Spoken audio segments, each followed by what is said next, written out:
오늘 말씀 가운데도 함께 해주시고 하나님의 말씀을 통해서 사랑이 얼마나 중요하고 위대하고 영원하고 완전한가를 하나님 말씀을 통해서 깨닫는, 그래서 다윗처럼 주의 말씀의 그 기쁨을 경험하는 저희들 될 수 있도록 도와주시옵소서.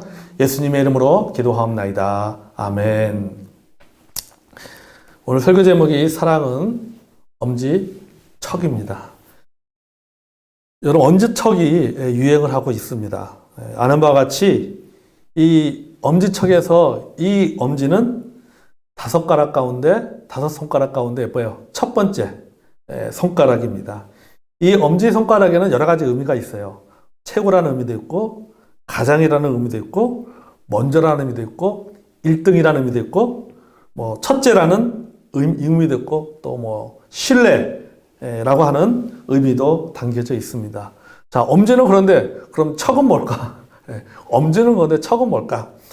그 척이라는 것을 사전에 찾아보면요, 사전에서 나온 그 뜻을 보면 굉장히 참 애매합니다. 무려 몇 가지가, 11가지의 뜻이 있어요. 척이라는 말이 11가지의 뜻이 있는데, 그 중에 하나가 뭐냐면은 전혀 서슴지 않고 선뜻 행동하는 모양이다, 이렇게 정의를 내놨습니다. 그러니까 어떤 서슴거리지 않고 그냥 선뜻 담대하게 행동하는 모양, 이것을 가서 척이다 라고 뜻하고 있습니다. 그러니까는 엄지척은 뭐냐면요, 이 엄지손가락을 눈치 보지 않고 서슴없이 당당하게 딱 위로 치켜 세우는 것, 또 치켜 세울 만한 일이나 행동 또는 그런 상황을 가리키는 것이 바로 엄지척입니다.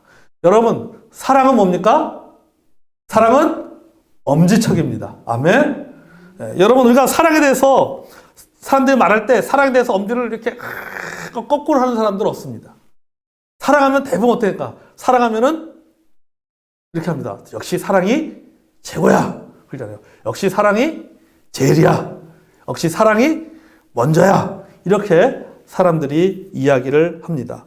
자, 고린도전서 13장의 결론인 오늘 본문도 요새 말로 말하면 바로 사랑 엄지척입니다. 역시 사랑은 엄지척이야. 믿음, 소망, 사랑, 그 중에 제일 엄지척은 뭐냐? 사랑이다, 이거라고 하는 것이죠. 그게 바로 오늘 본문의 이야기입니다. 그럼 왜 사랑은 엄지척일까? 왜 사랑은 최고이고 왜 사랑은 가장 좋은 것일까? 세 가지 이유가 있습니다. 첫째, 사랑은 영원하기 때문입니다. 아멘. 자, 8절을 우리 다시 한번 볼까요? 사랑은 언제까지나 떨어지지 아니하되 예언도 패하고 방언도 그치고 지식도 패하리라 라고 말하고 있습니다. 여기 사랑은 언제까지나 떨어지지 아니한다라고 말했습니다. 여기에서 떨어진다는 이 단어가 뭐냐면요, 펩토라고 하는 단어예요. 헬라어 단어는 펩토인데, 이 펩토라는 단어가 무슨 뜻이냐면은 이파리가 시들어버린다. 여러분, 우리 팍팍한 이파리도 가을이 되면 어떻습니까? 시들어버리잖아요. 말라 비틀어진 다음에 어떻게 됩니까? 뚝 땅으로 떨어져 버린다. 이게 뭡니까? 패한다는 뜻이에요. 펩토. 또 이런 뜻이에요. 무대에서 배우가 사라진다 라는 뜻도 있습니다. 이 연극 무대에서 배우가 나와서 열심히 연극하다가 이제 자기 대사가 다 끝나면 어떻게 되는 거예요? 그 다음에는 무대에서 사라지는 겁니다. 이게 뭐예요? 이게 펩토예요. 그러니까 세상에 있는 모든 것들은 시들어버린다. 세상에 있는 모든 건 낙엽처럼 시들어버리고, 세상에 있는 모든 것들은 마치 연극 배우가 무대에서 배역을 맡은 그 배우가 자기 역할을 다 하다가 그 역할이 끝나면 사라져버리듯이 세상의 모든 것들은 다 사라져버린다. 세상의 모든 것들은 다 떨어져버린다. 세상의 모든 것들은 다 패해버리고 만다. 그러나 뭡니까? 사랑은 다르다. 사랑은 언제까지나 영원하다라고 하는 것입니다. 그럴 때 뭡니까? 사랑은 엄지척이 되는 거죠. 여러분, 사랑은 시들지 않습니다. 물론 시들어버리는 사랑, 떨어지는 사랑도 있습니다. 사도 바울은 사도 바울은 베드로는 이렇게 말했습니다. 모든 육체는 풀의 꽃과 같고 풀은 마르고 꽃은 떨어진다. 이렇게 말했습니다. 그러니까 이런 것처럼 소위 말해서 이 사랑에도 에로스의 사랑이 있잖아요. 이 에로스의 사랑이라고 하는 육체적인 사랑은 떨어지고 맙니다. 뜨겁다가 시간이 지나면요, 식어집니다. 그러나 아가페의 사랑은 다릅니다. 아가페의 사랑은 시들거나 마르거나 떨어지지가 않습니다. 아멘. 그 사랑은, 아가페 사랑은 영원하다는 특성을 가지고 있습니다. 존스라고 하는 그 설교가가 이 사랑은 언제나 떨어지지 않는다라고 하는 이 구절을 이렇게 설명을 했어요. 어떻게 설명했냐면 재밌더라고요. 그러니까 열대 지방에서 뜨거운 모래와 사막을 견디며 행군하는 군인들이 이 길의 무더위와 피곤을 이기지 못하고 한 명씩 쓰러져 나갑니다. 그러니까 군인들이 행군을 하는데 사막길에 행군하는 거예요. 엄청 더운 거예요. 더우니까 걷다가 어떻습니까? 힘들어 버리니까는 한두 한이 푹푹 쓰러져 버리는 것이죠. 다 쓰러져, 탈수라든지 탈진해가지고 쓰러져 버립니다. 마침내 모든 군대가 다 쓰러지고 말았는데 맨 마지막에 유일하게 병사 하나가 이 모든 고통을 이기고 우뚝 서서 그 사막길을 계속해서 걷고 있습니다. 이 병사의 이름이 바로 사랑입니다. 이렇게 이야기한 거예요. 그래서 말하기를 사랑은 결코 쓰러지지 않는다. 아멘. 여러분, 맞습니다. 오늘 본문에도 보면 사랑은 영원하다는 것을 보여주는데 무엇과 비교해서 보여준 거냐면 일시적인 것과 비교해서 지금 말하고 있어요. 그러니까 영원한 것과 일시적인 것을 비교해서 말하고 있습니다. 여기 보면은 일시적으로 언급된 은사들을 보면요, 뭘 말할까? 예언의 은사도 폐하고 방언의 은사도 그치고 지식의 은사도 패한다. 이렇게 말하고 있습니다. 그러니까 예언의 은사, 방언의 은사, 지식의 은사는 이거는 뭐라고 말하냐면 사도 바울은 이것은 일시적인 것이다. 자, 예언, 방언, 지식 이 세 가지 은사의 공통점이 있습니다. 이 공통점이 뭐냐면요, 가르치는 거예요. 가르치는 거. 예언의 은사도 가르치는 것이죠. 지식의 은사도 가르치는 것이죠. 방언도 뭡니까? 방언도 복음을 가르치는 거잖아요. 외국말로 가르치는 것입니다. 자, 이 예언과 방언과 지식의 은사가 이것이 가르치는 은사인데 이 세 가지 은사는요, 고린도 교회 성도들이 다른 은사들보다도 더 갖고 싶어하는 은사였습니다. 왜냐하면 이게 멋있잖아요. 가르치는 것들 얼마나 멋있습니까? 자기의 지식을 전달하는 것, 누군가 가르치는 것은 참 좋은 것이죠. 그래서 고린도 교회 성도들은 여러 가지 은사가 있었지만 그 은사 중에서도 가장 그래도 갖고 싶어하는 은사가 있다면 바로 이런 은사였어요. 예언의 은사, 그 다음에 지식의 은사, 방언의 은사, 이런 것들을 갖고 싶어 했습니다. 하나님 말씀을 깨닫고 가르칠 수 있다고 하는 그것은 축복이고 선물입니다. 그러나 이 은사를 잘못 사용하면 교회 안에 문제가 생깁니다. 이 고린도전서 1장에 나타난 문제들이 바로 이 잘못 가르쳐서 생기는 문제들이었습니다. 그리고 이것이 교회에 갈등을 가져오게 되었어요. 그래서 바울은 이 고린도 전서를 통해서 이런 여러 가지 문제들을 이렇게 지적하고 권면하면서 결국 무엇에까지 이야기하게 되는 거예요?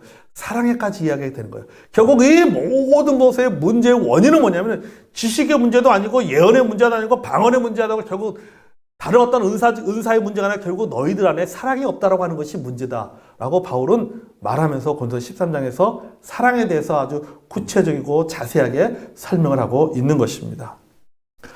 자, 당신들이 이렇게 갖고 싶어하고 또 우월하게 생각하는 예언이나 은사나 지식도 예수님이 재림하면 다 없어지는 은사다. 그러잖아요. 여러분, 예수님 재림하면 다 없어지는 은사입니다. 그러나 사랑은 다르다. 사랑은 없어지지 않고 영원하다라고 하는 것입니다.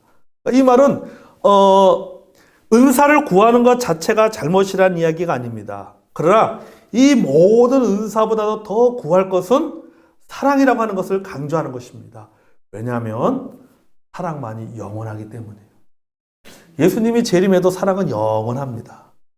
예수님이 재림하면은 지식의 은사도 사라져버리고 방언의 은사도 사라져버리고 뭐 예언의 은사도 다 사라져버리잖아요. 하지만은 사랑은 영원한 것입니다. 우리가 성경을 많이 알고 잘 가르쳐도 사랑이 없으면요, 아무것도 아니에요.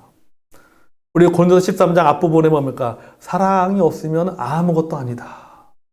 사랑이 없으면은 아무런 유익도 없다. 사랑이 없으면 아무리 잘 가르쳐도 뭡니까? 울리는 꽹과리 같고 허공 외치는 소리 같다고 말했잖아요. 사랑이 없는 지식은 사람을 교만하게 만듭니다. 사랑이 없는 진리는 사람을 죽입니다.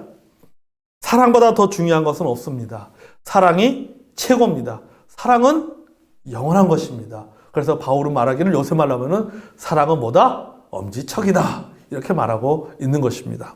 자, 둘째, 사랑은 온전하기 때문입니다. 자, 우리 9절과 10절을 볼까요? 9절과 10절 보겠습니다. 자, 우리가 부분적으로 알고 부분적으로 예언하니 온전한 것이 올 때는 부분적으로 하던 것이 피하리라. 하나님께서 선물로 은사를 주셨지만은 그 모든 은사는 전부가 아니다라는 거죠. 뭐예요? 부분적인 것에 불과하다는 거죠. 여기 있잖아요. 우리가 부분적으로 알고 부분적으로 예언한다. 부분에 불과, 전체가 아니라 부분에 불과하다는 것이죠. 그러니까 은사에 대한 이해 자체도 부분적인 것에 불과하다. 내가 지식의 은사를 가지고 있고 예언의 은사를 가지고 있고 방언의 은사를 가지고 있다 할지라도 그것이 모든 은사의 전체가 아닌 것이 아니라 그렇잖아요. 여러 가지 은사 중에 뭐예요? 한 부분에 불과한 거예요. 그게 전체 은사가 아니란 말이죠. 예언의 은사도 여러 가지 다양한 은사 중에 한 부분에 불과한 것이지 그것이 전체 은사는 아니다라는 것이죠. 부분적인 것입니다. 자, 온전한 것을 보게 되면은 이 부분적인 것을 하다가 온전한 것을 보게 되면 내가 그렇게 최고라고 생각하고 또 부분적인 것을 내가 전부라고 생각했던 것들이 부분적인 사실을 알게 되고 버리게 된다라고 하는 거죠. 전 여기에 이 부분적이라는 그 단어에 고개를 숙이게 됩니다. 여기 우리는 부분적으로 알고 부분적으로 예언한다. 부분적이란 말이 그 부분적인 것, 부분적으로 하던 것이 폐활이라고 말씀하고 있잖아요. 온전한 것이면요. 그래서 이 부분적인 것에 대해서 참 제 자신을 이렇게 돌아보고 생각해 보게 되었어요.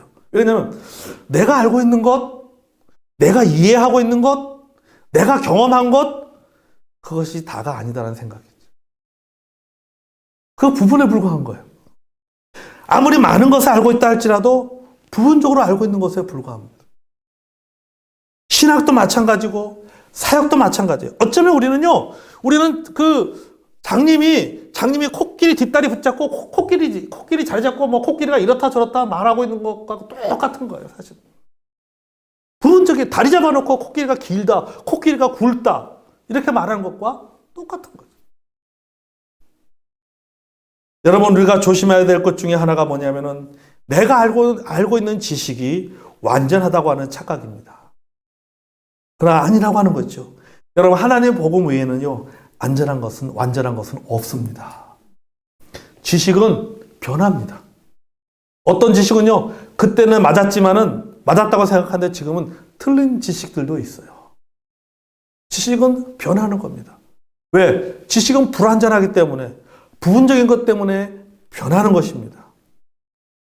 여러분, 사람에 관한 것도 마찬가지예요. 여러분, 우리가 누군가를 오해하는 경우를 이렇게 보세요. 내가 누군가에 대해서 오해할 때 어떤 경우 오해하게 되냐면요.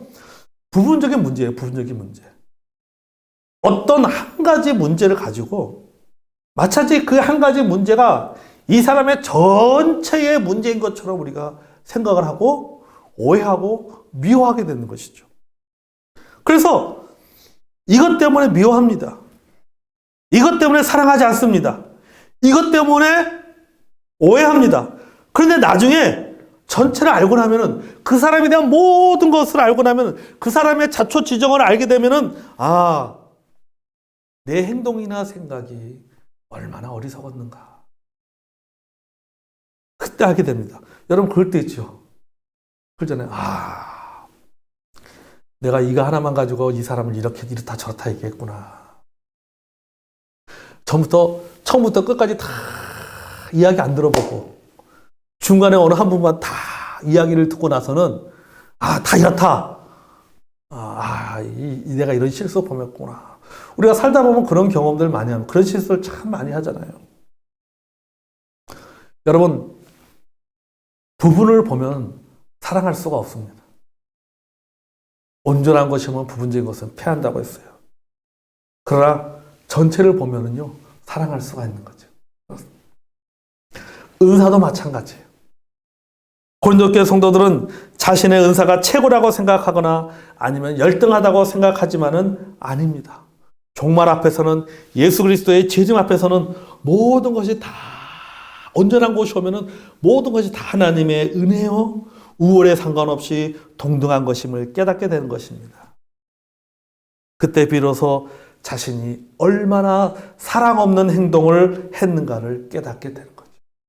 내가 얼마나 사랑하는 마음 없이 내가 은사를 행하고, 내가 얼마나 사랑하는 마음 없이 사역을 했고, 내가 얼마나 사랑하는 마음 없이 내가 섬기고 봉사했는가를 그때 비로소 느끼게 되는 것이죠. 아, 내가 그런 판단을 하거나 그런 평가하는 것이 얼마나, 그것이 하나님 앞에서 얼마나 어리석은 행동인가를 그때 비로소 발견하게 되는 것이죠.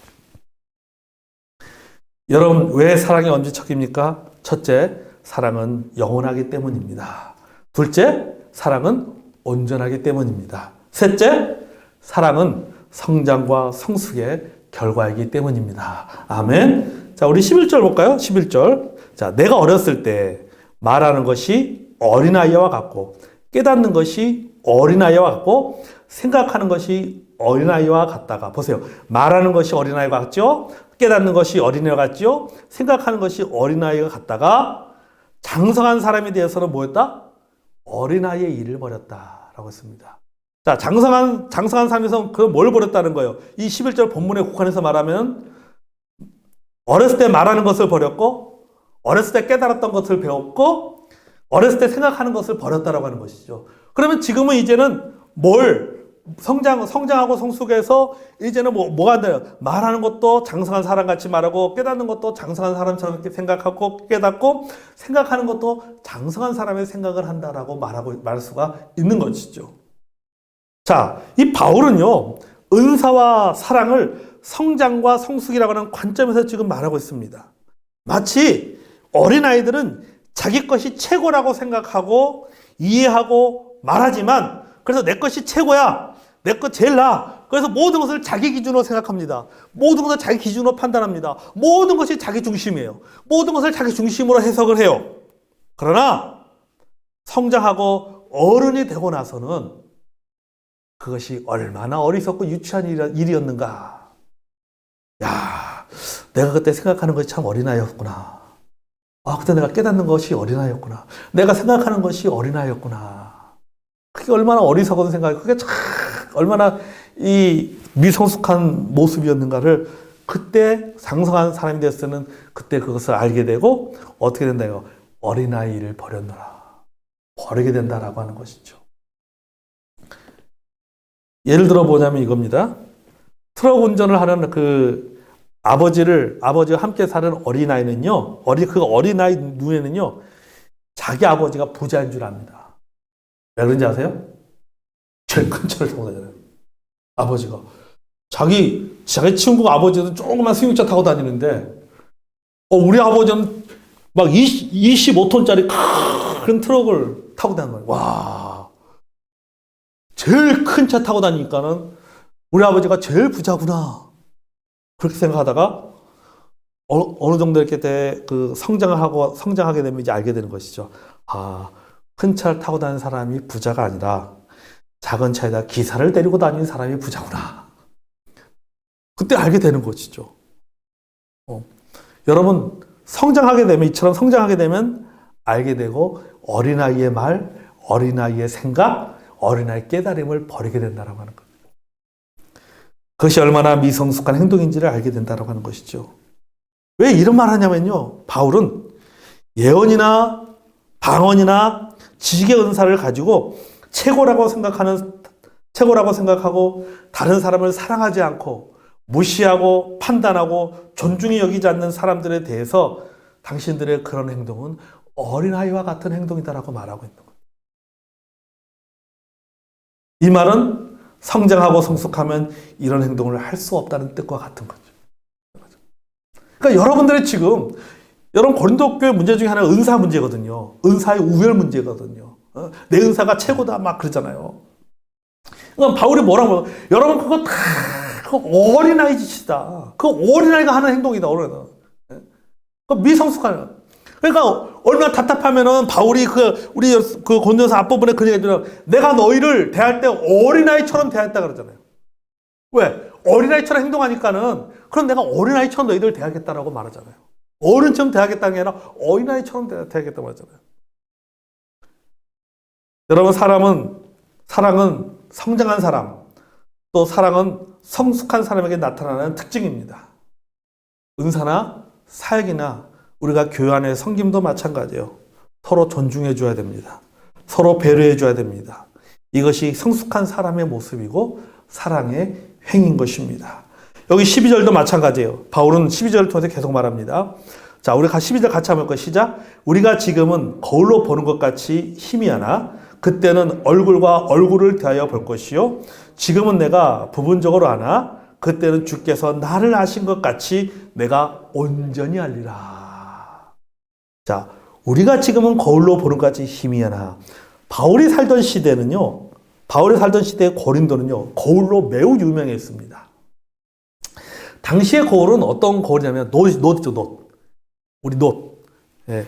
그 놋에 광을 내서 만들었기 때문에 쉽게 말하면 금속 거울이었습니다. 금속 거울. 그냥 우리 놋그릇, 그냥 녹슨 거 반짝반짝 빛나서 그냥 얼굴도 보이잖아요. 예.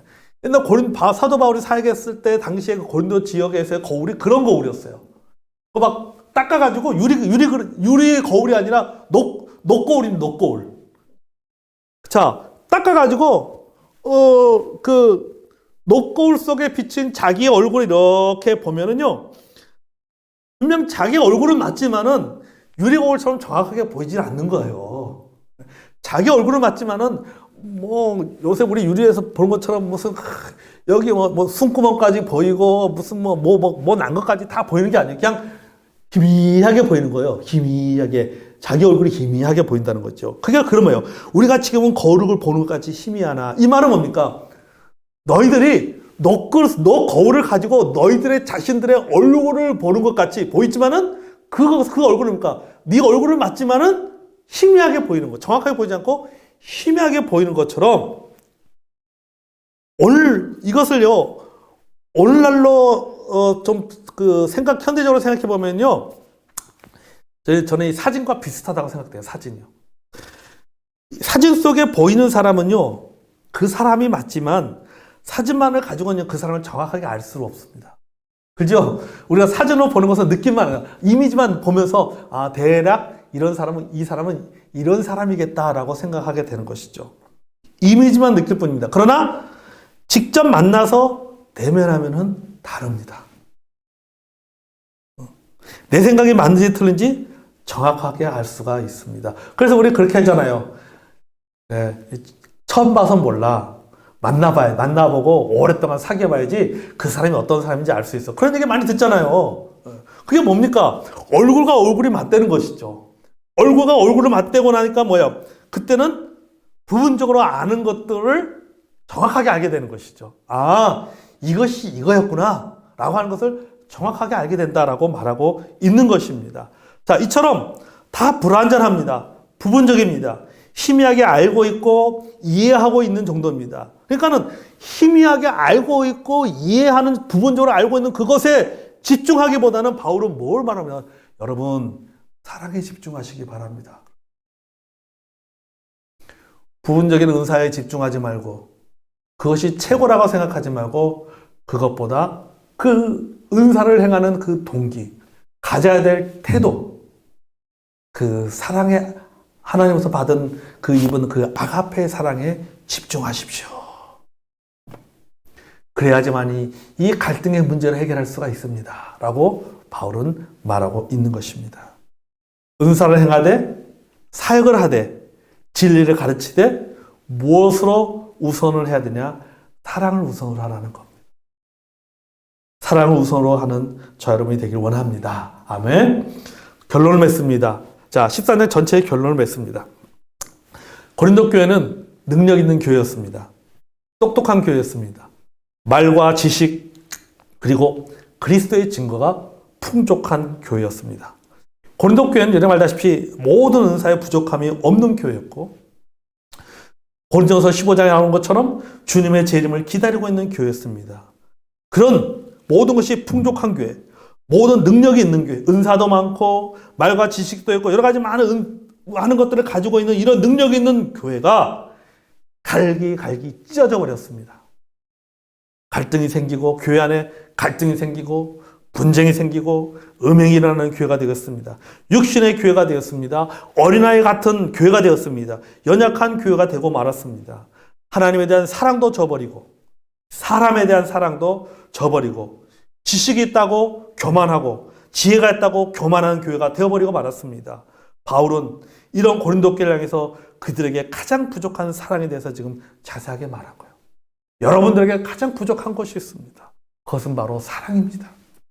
아무리 여러분들의 지식이 많이 있고, 아무리 논리적인 말이 많이 있고, 아무리 은사가 많이 있고, 아무리 여러 가지 면에서 풍족한 교회를 할지라도 여러분 사랑이 없으면은 이 모든 것들이 갈등과 분쟁의 원인이 될 수 있습니다. 여러분의 부족한 것은 사랑입니다 라고 하면서 바울이 고린도서 13장의 전체를 통해서 사랑에 대해서 자세하게 말하고 있는 것입니다. 그러면서 여러분 스스로가 다른 사람 생각하지 말고 여러분 스스로가 내 안에 사랑 없음을 깨닫고 그것과 싸워서 여러분 자신을 변화시키십시오. 성장하고 성숙한 사랑을 하는, 성장하고 성숙한 사역을 하고 섬김을 하는 사람이 되십시오라고 바울은 고린도서 13장을 통해서 말하고 있습니다. 여러분, 서로 다른 특징을 가진 나무가 하나가 되어 살아가는 나무가 있습니다. 이것을 생물학적으로는 열리목이라고 합니다. 열리목. 여러분, 열리지란 말 들어봤죠? 열리지요. 열리지는 다른 나무 가지가 이어진 것을 말합니다. 열리글은 뿌리가 연결된 것을 나무를 말합니다. 열리목은 뭐냐면요, 서로 다른 나무가 하나가 돼서 살아가는 나무입니다. 나무가 하나인데요, 색깔이 다른 나무들이 있어요. 나무가 다른데 색깔이 다릅니다. 그게 열리목이에요.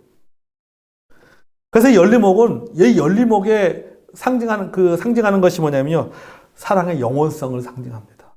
서로 다른 것이 따로따로 있지 않고 서로 하나가 되어서 계속 자라는 것. 이런 사랑의 영원성을 상징하는 나무가 열리목입니다. 어쩌면 여러분, 교회는 열리목이 돼야 됩니다. 아멘. 서로 다른 특징을 가지고 있고, 서로 다른 생각을 가지고 있고, 서로 다른 은사를 가지고 있는 사람들이 사랑이라는 이름으로 뭡니까? 하나의 열리목이 돼가지고 성장하는 것이 바로 교회 공동체가 되고 성도들의 관계가 되어야 될 줄로 믿습니다. 아멘. 13장 마지막 절에 말하고 있죠. 그런즉 믿음, 소망 이 세 가지는